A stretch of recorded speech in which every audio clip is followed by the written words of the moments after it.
prepared yet. You need to try and pick off the units as... Look at the shields on the mark themselves.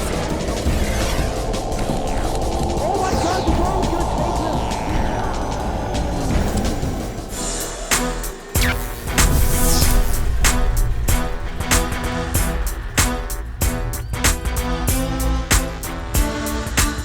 Welcome back to Game 2 here for the Winners Round 1 IPL Season 2 matchup between Millennium Tarson and 6 Jacks ViBE. That's right, we got a TVZ. First game on Metalopolis was won by 6 Jacks ViBE, so Millennium decided to go with Crossfire here for game number 2.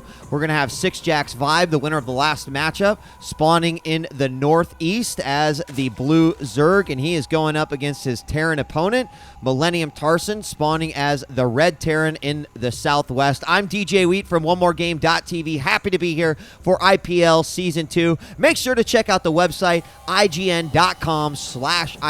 So easy to remember. There's absolutely no excuse that you shouldn't be going over there, checking out the VODs of maybe any matches you missed. They've got some special interviews going on as well. A great selection of casters this season, and more content being put out by the wonderful folks over there at IGN. Very excited for this upcoming season to see what will happen and how it will unfold. A much deeper talent pool this time around, and that just means some more great StarCraft for us all. Game number 1, as I mentioned before, won by ViBE. And now we're moving on to Crossfire.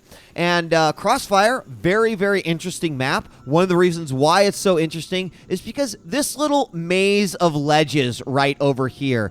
Each player has this maze, or this first ledge right here that leads into their opponent's natural. You can see that there is the Zerg one. And for a Terran versus Zerg matchup, this will actually become a very important area of contention. Why? Because if the Terran manages to get some siege tank up here, and he can sort of choke you into staying inside your natural, it can be very, very difficult thing for the Zerg to deal with. It's hard to flank your opponent. You've got to go around the back here and then all the way around. But again, if the Terran has more siege tanks here, if they have a siege tank here, they could hit any units that are trying to go in. They could also hit any units that are trying to come around through the back. And if they have vision over here, any siege tanks back here would also be able to do some damage. So we'll make sure that throughout the matchup, we are kind of watching this platform right here. But let's actually go to the build that we're seeing right now, as we are going to see a Reaper opening from Tarson. And this will, usually we see a 1-Rax Reaper expand coming out here. Now, the Reaper isn't necessarily designed to do damage. In the early days of StarCraft 2, the Reaper was an incredibly feared unit because of a lot of the utility that it was presented with. Of course, that was also during the times where you didn't need a supply depot in order to get a barracks up. And of course, that change kind of, well, it made the Reaper, I wouldn't say less effective, it just changed the role of the Reaper from more of an offensive sort of damaging unit to more or less a scouting unit that may be able to do some damage, and versus Zerg more so. And the reason why is because a lot of the Zergs are going with a later speed. In this particular case, ViBE has already started his speed. He's no longer getting gas, so he will be able to get his speedlings out pretty quickly. Here that Reaper is going to be coming in. He has the 1 Queen as well. And so again, you can see that this Reaper just kind of used as a harassment tool. Maybe you can get your opponent to make a few more lings than they probably should be making, but he'll go in, he'll see that the expansion's there, he saw that the pool was done, and we've got the speedlings out now, and this is where this Reaper needs to be a little bit scared of what is going on. You know, he can jump up and down in between these, but he's going to get caught over in the side. He tries to micro it out, and he does get killed, or he does manage to kill a lot of Zerglings, but he will get taken out there. Yes, he does. So very, very little damage done by the Reaper, but again, that is not the intention. Now, what are the other reasons why that Reaper being built is key and critical? Well, you're seeing it right here, as that tech lab was instantly given to the factory. So we're going to have a very early stim. We're going to have a very early tank.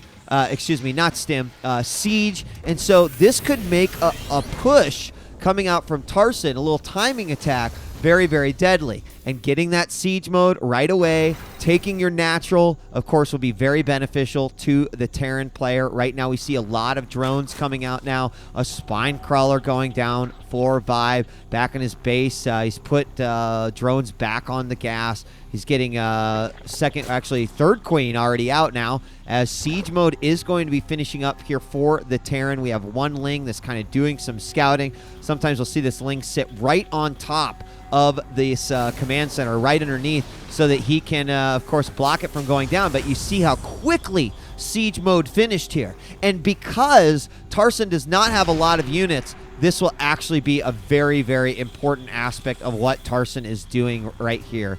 Has one Marine off to the side just to spot any Overlord that might be coming in, but the Overlord, of course, over here. ViBE right now already getting his lair. And we see more drones coming out as he is now taking 3 gases.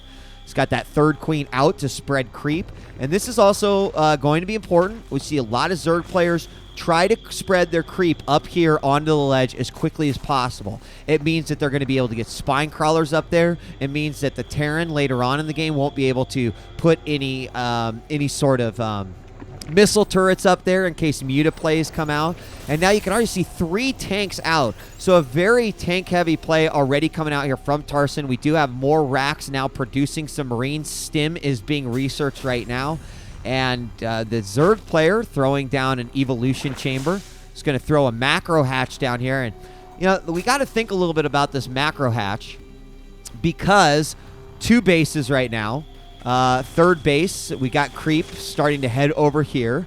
And this is actually a great little base for the Zerg, because the Terran, unless they're utilizing drops, does not have easy access to this third. They'd have to go all the way around here, through the middle of the map. It leaves you open to a lot of counterattacks from the Zerg player with those, of course, speedlings. And even though he's got these siege tanks down here, I'm surprised that we actually saw this hatch go down right here. We are going to see the back doors opened, and maybe that's what he wanted to do first. We do see the outline of the hatchery, which means that ViBE is, of course, going to be gearing up for exactly that. Now, he threw down a Spire, too, so the timing here will actually end up being very, very good. He's got a second Evo chamber going up, at least, yeah, so he's already started his +1 melee. And we've got the Spire finishing up now. The macro hatch will be done.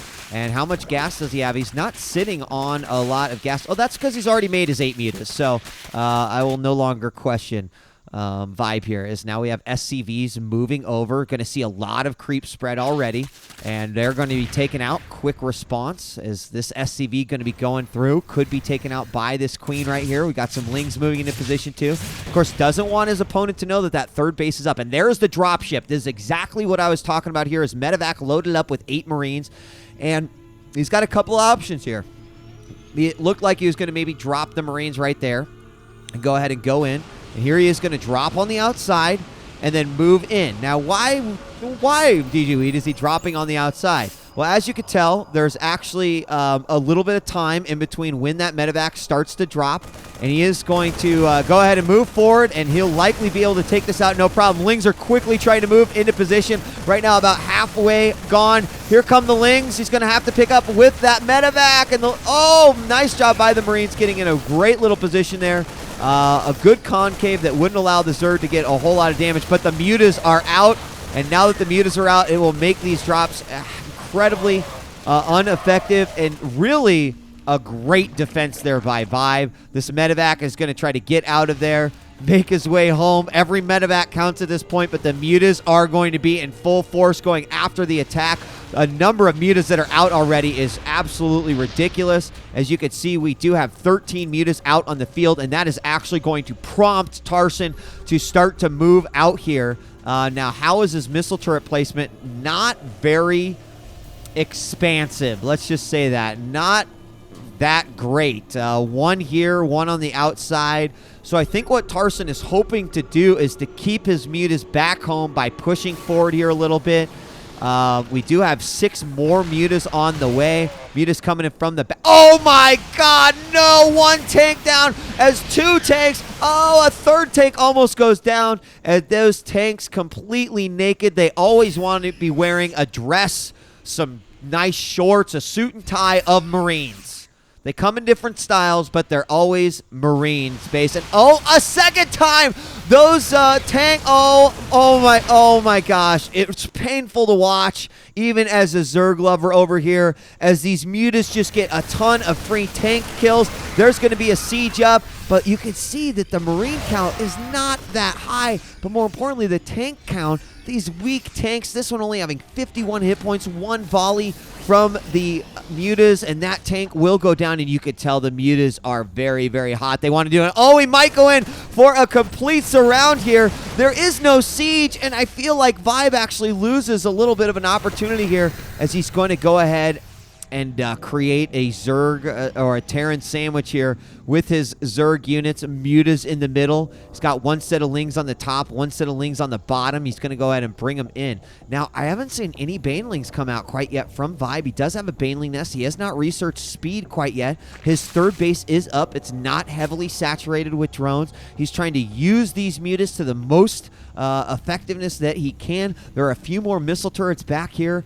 but now we have another move out here by Tarson. I'm really worried that ViBE doesn't have any sort of Banelings, and this is going to be a huge attack on the mineral line, and it does not matter. Tarson knows, well, I'm pretty much in a situation where I need to all in right here. If these tanks get taken out back here by the Zerg, and they will not. 2 more tanks hit in the middle. A lot of Marines there, and the Zerg cannot directly engage this. He absolutely needs Banelings. His Baneling speed is only halfway done right now, and the Terran player might be able to go back in. So smart move by ViBE. He goes, okay, well, my Baneling speed's not done. I need to do some more damage. And so that's exactly what he's going to do here as he makes his way into the main. The Natural's been completely shut down. He knows that Tarson is getting further and further into the heart of his base, but all he's got to do is make sure that he's got some Banelings out, and I would say all of these Zerglings need to become Banelings right now. He's going to go in and fight it, but with the massive DPS that he's got here, he is going to get a surround on the tanks. So if he takes out the tanks, oh my goodness, he's going straight Muta versus this Marine army. He is going to have to pull back. He absolutely needs those Banelings, and this third base will be taken out, but keep in mind, Tarson not mining from his natural over here, and we have more Banelings coming out. Baneling speed is completed. The Mutas continue to stream out of the base of ViBE, and oh, there's going to be a big hit there. Oh my gosh, so many Marines dying. We see the Zerglings streaming in, and he just focuses on the Marines, knowing that once those are gone, these siege tanks will go down. And is that going to be the end of it? I just can't help but think that we just saw this base go back up. He's trying to regain an army here. Only has a few siege tanks, only a few Marines. It looked like Tarson was going to go for a drop, but he knew that if an impending Zerg counterattack happened, he would not have the units to be able to defend it, and it would be an instant GG. These Mutas continuing to fly around. He's going to have to push out yet again, and if these Mutas actually go in, they could do more damage to the production. He needs more. Oh my gosh, so many Mutas. As 2 pages worth are coming out here.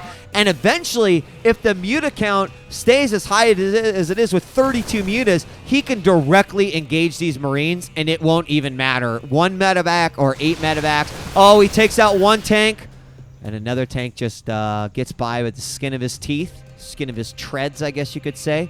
So we have that third being rebuilt here. The gold base is now up, mining a bunch of minerals. Another queen coming out. We have more Muta harass happening all around.